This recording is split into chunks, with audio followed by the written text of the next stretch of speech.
Om Namo Narayana, Jai Swaminarayan, Namaste. We're picking up today our reading of the Ramayana. Today we're looking at chapters 15 and 16 in Book 2.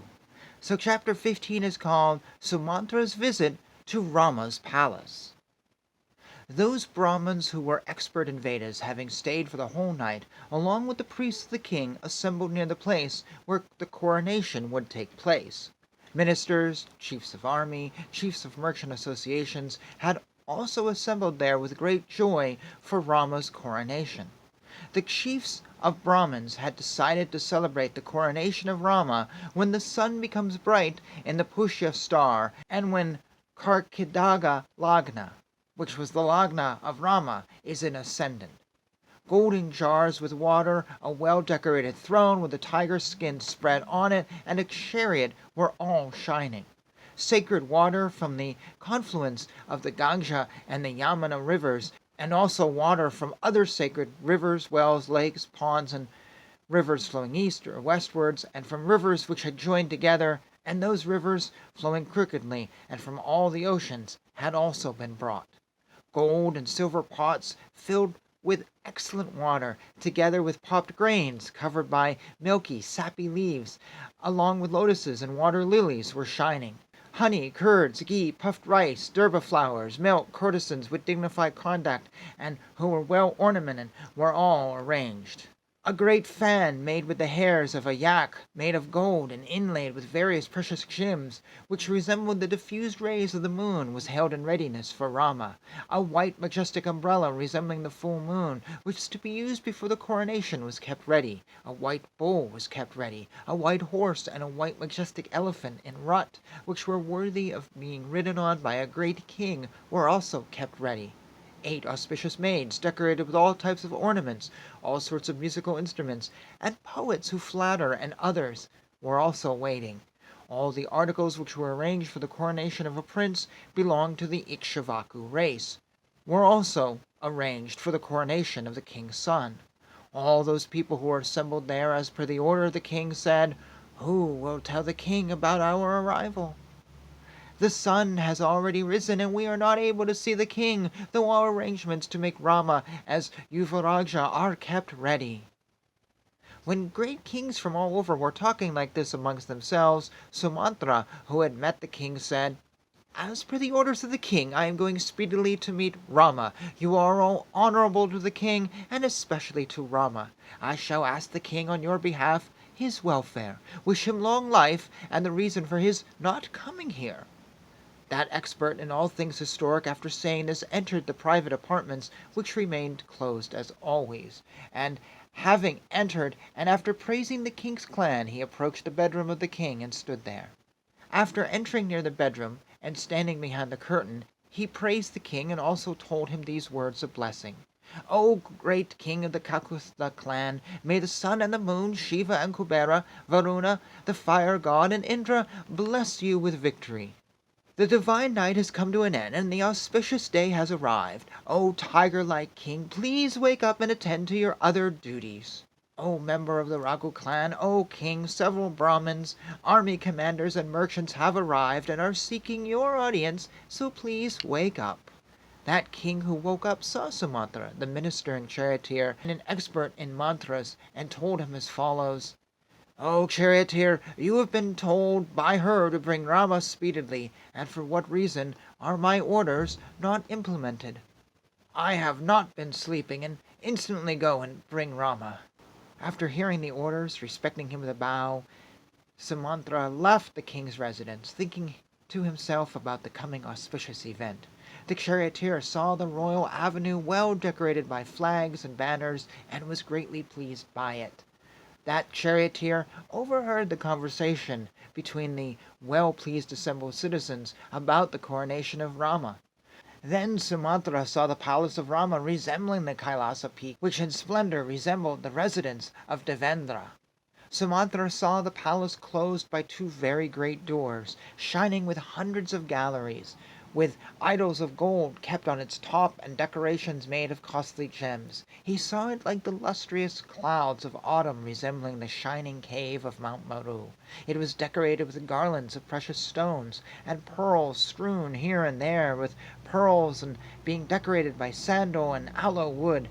It was emitting fragrance like the peak of Dardura Mountains, and captivated all minds. The sarasa birds and peacocks added to its glitter by their sweet songs, and the palace was well decorated with well-carved images and other trimmings. With its great splendor it captivated the eyes and minds of all living beings. It was shining like the sun and the moon, and looked like the residence of Kubera, and was like the mirror image of the palace of Indra. It was populated by various types of birds. And that charioteer saw the house of Rama like the peak in Meru mountain. The villagers had come as crowds, bringing gifts along with them, and were waiting impatiently to see the coronation. That palace of Rama, which looked like a great cloud, was well decorated and filled with a variety of gems. It was also crowded with hunchbacks and hunters. That charioteer traveling in the chariot drawn by the horse, delighting the people and the royal clans and all the people of the city, reached the house of Lord Rama. Having reached there, that charioteer was greatly thrilled on seeing the magnificent and great riches of the house of Rama, filled with peacocks and great beauty and resembling the house of Indra. The courtyards of that house of Rama were like Kailasa and greatly decorated and resembled the house of Devas. Being very close to Rama, he passed through several waiting friends and entered the private apartment of Rama. There the charioteer heard all the people, who were greatly delighted by the arrangements made for the coronation, and they were talking about the auspicious future of the son of the king. Sumanthra saw Rama's house, which looked like the home of Indra, filled with various animals and birds, and it looked like the peak of the Meru mountain, shining with light. Millions of people from the village had arrived, and having left the chariots, were standing near the gate, giving salutations with folded hands, and they had also brought several gifts. There he saw a huge-bodied royal elephant named Sathrunjaya, resembling the great clouds surrounding the mountain, with flowing ichors from its temples, standing without caring for the goad and waiting for Rama to climb on it. The important minister had already come there riding on well-decorated chariots, horses, and elephants, but Sumanthra found his way to Rama's private apartment, walking the crowds on both sides of the road. With its great towers, the house looked like Mahedra Mountain surrounded by motionless clouds, and it had very many rooms, and that chariot entered it like a crocodile entering the sea, which was blessed with different types of precious stones. And thus ends chapter 15. Chapter 16 is called Rama Goes to Meet Dasaratha. Sumanthra, who was conversant with epics, having entered through the door, which was crowded with a lot of people, reached the sparsely populated courtyard, which was being guarded with alertness by attentive young men who were devoted to the king and who were wearing shining armor. There he also saw well-ornamented old people wearing ochre robes, holding a staff in their hands, and appointed to guard the entrance of the apartment of the ladies. On seeing him, all those guards who were interested in the welfare of Rama, with great haste stood from their seats. That charioteer informed them, "Please tell Rama quickly that Sumanthra is waiting at the entrance."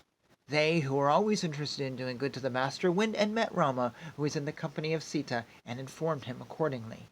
When Rama was informed by them that the charioteer, who was also a close friend of his father, had arrived, he ordered them to bring him inside so that he himself will have the pleasure of seeing him. That charioteer saw Rama, who resembled the god of wealth, completely decorated, sitting on a richly covered golden seat. He was well adorned and anointed with red perfumed sandal paste, resembling in color the red blood of a boar. With Sita by his side, fanning him with a fan of yak tails in her hand, he resembled the moon along with the star Chitra. Sumanthra, well known for his humility and modesty, saluted Rama, who had natural luster like the sun, the giver of boons. Sumanthra, who was honored by Dasaratha, having seen the son of a king with pleasant looks, sitting on an easy chair with saluting hands, said, "O great son of Kausalya, your father, along with the queen Kalkeyi, wants to see you, and so please go there without any delay." When thus spoken, the lustrous lion among men was greatly pleased, and after honoring Sumanthra, said to Sita, "It is certain that the king and queen, after meeting and discussing about the coronation, are thinking about some important aspect. Having an opinion, that dark-eyed, skilled queen who is interested in general welfare is urging the king in my favor. My mother, who is the daughter of the king of Kakeria, who follows the wishes of the king, perhaps wants to do something in my interest. It is fortunate that the king and his dear wife, who is the queen, has sent Sumanthra, who desires my earning of Artha and Kama as their messenger. As per the opinion of the council, a befitting messenger has arrived, and it is certain that the king will consecrate me as Yuvaraja today. Sita, I will speedily go to the king from here. Meanwhile, you entertain yourself along with the attendants. That black-eyed Sita, greatly recognized by her husband, thinking over the coming auspicious events, followed him up to the entrance. She said, "The king will give you the kingdom served by Brahmins who are worthy of helping one to conduct the Rajasuya sacrifice, like Lord Brahman gave the Devaloka to Indra. I would like to see you observing the rituals after completing the penance, wearing the excellent purified deerskin and carrying the horns of the antelope. Let Indra protect you from the east, Yama protect you from the south, Varuna protect you from the west, and Kubera protect you from the north." After taking leave from Sita wearing auspicious ornaments, Rama left the palace along with Sumanthra. Having come out of the palace like a lion coming out of the mountain cave, Rama saw Lakshmana standing at the entrance, who bowed and saluted his brother. Then the son of the king, who was a tiger among men, met his friends in the middle courtyard. He approached and greeted all of them who were interested in seeing him. Then he clad himself in a tiger skin and entered his chariot. That Rama, whose brilliance matched the thousand-eyed Indra, mounted into the spacious and well-harnessed chariot decorated with gold and precious gems, which was dazzling the eye due to its great luster, equal to that of the sun, drawn by excellent swift-moving horses which looked like young elephants, and which was moving, creating a sound like thunder, and sped away swiftly towards the king. That chariot moved, making sounds like thunder, like a dark rich cloud emerged from the house, like the moon entering from behind the sun. Lakshmana held in his hands a fan and an umbrella partially mounted on the rear of the chariot to guard his brother. Then from the multitude of people who were the sound of applauding emanated. Chiefs of soldiers in hundreds and thousands, riding on the best horses and mountain-like elephants, followed him. Well-prepared, heroic men applying sandal and agaru in their bodies, holding swords and bows, greeted Rama as he went ahead of them. Then on the way, musical instruments were played, and poems flattering him were being sung by poets, along with lion-like roaring by warriors. Well-dressed women standing on balconies of their houses all the way showered heaps of flowers from both sides upon him. Women with faultless bodies, standing on the tops of the houses as well as on the ground, were praising Rama with sweet words. "O Rama, who gives joy to his mother, since you have got the kingdom of your father, you must be seeing that your mother is greatly delighted." Those women considered Sita as greater than all women, because she was dear to the heart of Rama. There is no doubt that Sita, like Rohini joining with the moon, was united with Rama because the great penance done by her formerly. The great Rama, going through the royal avenue, heard these conversations between the women standing on the tops of their homes. He heard the words of admiration from those very happy citizens concerning himself, such as, "Due to the grace of the king, Rama is going to receive this kingdom and its wealth because he is going to protect us all. All our desires will be fulfilled by him. If Rama looks after our kingdom for a long time, it will benefit all people. If he looks after us, nothing that we do not like will happen, and there will be no sorrow." Rama proceeded further down the road, and was preceded by elephants and horses, and his praise was sung about by great poets, while very sweet music was also being. Rama was thronged by he and she elephants as well as horses, and the road junctions were filled with a great number of people. The highway, which looked splendid, was also filled with a lot of merchandise and a lot of gems for sale. Thus ends chapter 16. We could say Rama is marching to his death and doesn't know it. A figurative death. He has no idea. The calm before the storm. And we will pick up chapter 17 in the next video. Thank you for watching. Jai Shri Krishna, Jai Shri Swaminarayan. Hare Krishna, Krishna Krishna, Hare Hare. Hare Rama, Rama Rama, Hare Hare.